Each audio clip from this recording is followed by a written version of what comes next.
Happy Tuesday, everybody. Welcome to another episode of China Update, where we discuss leading political, economic, and geostrategic analysis on the world's number 2 economy. My name is Tony. We have a big episode today. This episode also contains this month's second sponsored feature.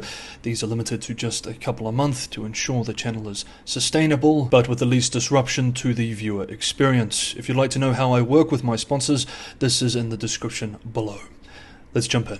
First up, Beijing has unveiled a sweeping new set of regulations aimed at curbing waste and promoting frugality across all levels of party and government operations, signalling deep concern over worsening fiscal conditions and rising public debt. New rules, which include 63 articles, are the most detailed and stringent yet in a 12-year austerity campaign initiated under Xi Jinping.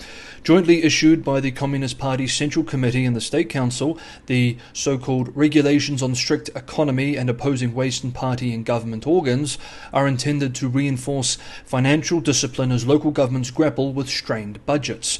Observers say the exhaustive language reflects an understanding that officials often exploit regulatory loopholes, prompting a need for highly specific prohibitions.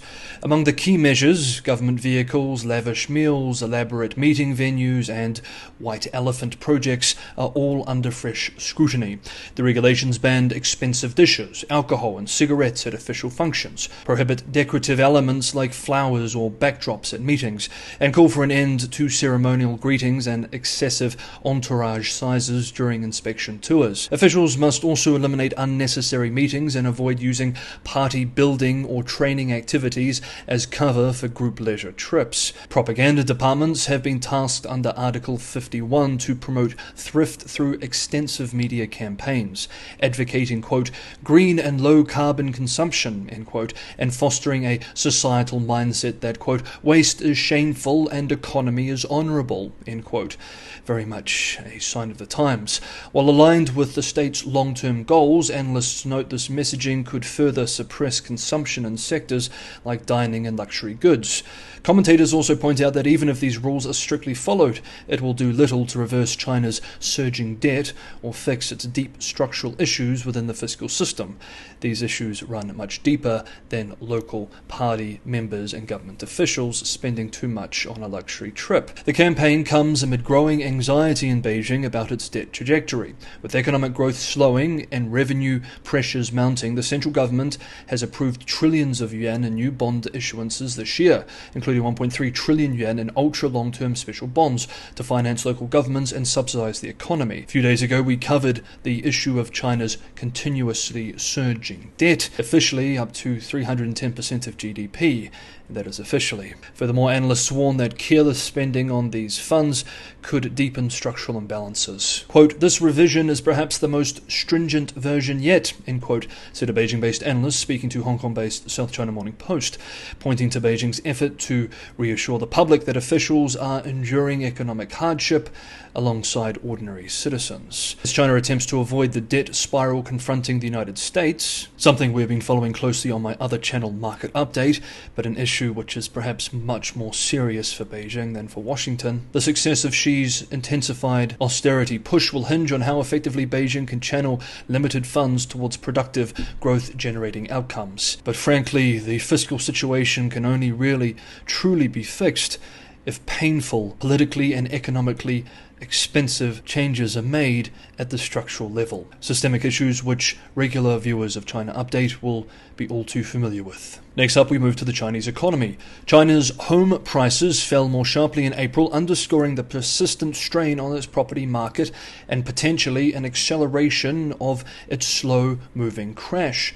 New home prices in 70 major cities, excluding state-subsidized units, declined 0.12% from March, widening from the previous month's 0.08% fall, according to data from the National Bureau of Statistics.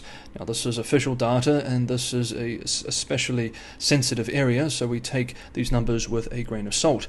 Prices for existing homes dropped 0.41%, accelerating from a 0.23% decline. The prolonged housing downturn has dampened consumer sentiment and remains a major challenge for policymakers, even as industrial output shows strength. Quote, China's waning home prices in April are set to drag buyer expectations expectations, end quote, US-based Bloomberg intelligence analysts Christy Hung and Monica Si wrote in a note yesterday, warning of continued sales pressure amid job and income uncertainty. On a yearly basis, price declines eased slightly. New home prices were down 4.55% compared to March's 4.99 fall, while existing home values slid 6.76%, improving from a 7.25% drop. In response, Beijing is reinforcing support for the sector through urban renewal projects and programs to absorb unsold housing stock. Quote, the government has become more determined to reboot the property sector, end quote, said Edward Chan of S&P Global Ratings, calling it essential to restoring consumer confidence and stabilizing growth. However, Beijing has been trying to do this now with the property sector for several years, and still prices continue to slide. The world has entered a period of uncertainty and rapid change, an environment which always causes investors to move into gold, causing a new bull market for the precious commodity. The bull market in the 1970s saw 200 all-time highs for gold. 2000's bull market saw just over 100 all-time highs. The present bull market has only seen 74 new all-time highs so far. While gold spot prices climb, the same cannot be said about the companies that explore for gold, develop projects and operate mines. The gold mining industry has faced a critical crisis over the past 15 years.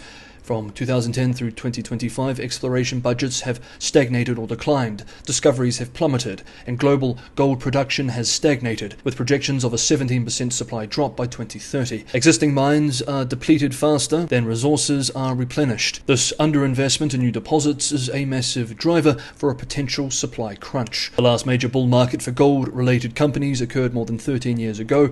While gold has appreciated by 75% from 2011, the JDXJ index has depreciated by 63%. This presents huge opportunities for savvy investors looking to take advantage of these historic trends.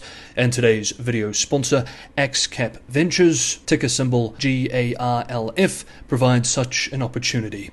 AXCP Ventures is an investment company whose primary objective is to identify promising investments with a focus on acquiring premier gold projects in North America. And this could be the best time to be looking at companies that own large known deposits of gold in prime jurisdictions. This past month, legendary hedge fund manager John Paulson agreed to acquire 50% of the underdeveloped Dolan gold deposit in Alaska for $1 billion.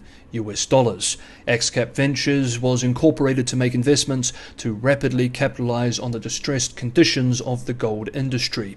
AXCP Ventures' flagship Converse project in Nevada's Battle Mountain Trend, a premier gold jurisdiction producing 75% of the US's gold, is a standout. The project's October 2024 mineral resource estimate reports 5.57 million ounces of measured and indicated gold and 0.42 million ounces inferred, with a drill program launched in March 2025. Insider purchases totaling $1.2 million in Q1 of 2025 signal strong management confidence.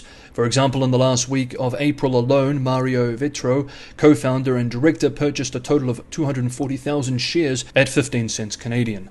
The team assembled to run AXCP Ventures has been involved in the discovery of over 20 million ounces of gold with previous endeavors. Here's the value proposition. The company is cashed up with $10 million. Pairs trade at $49 an ounce on average, while AXCP Ventures market cap translates to only $5 an ounce. The business model is simple: drill the properties in order to create the conditions for an exit at valuations comparable to recent ones. This is a speculative move. There is risk, but also potential high upside. Do your due diligence on AXCP Ventures. A big thank you to AXCP Ventures for sponsoring this episode of China Update. We now return to regular coverage. And we continue with the Chinese economy. Despite record low interest rates, Chinese banks are grappling with sluggish loan demand as domestic consumption remains weak and trade tensions with the US continue to cloud the economic outlook.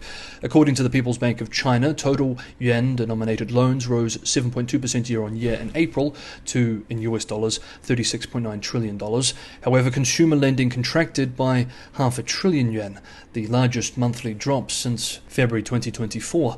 Analysts at China International International Capital Corporation noted that while long-term mortgage loans offered some support, overall retail loan weakness suggests further stimulus may be needed to spur spending.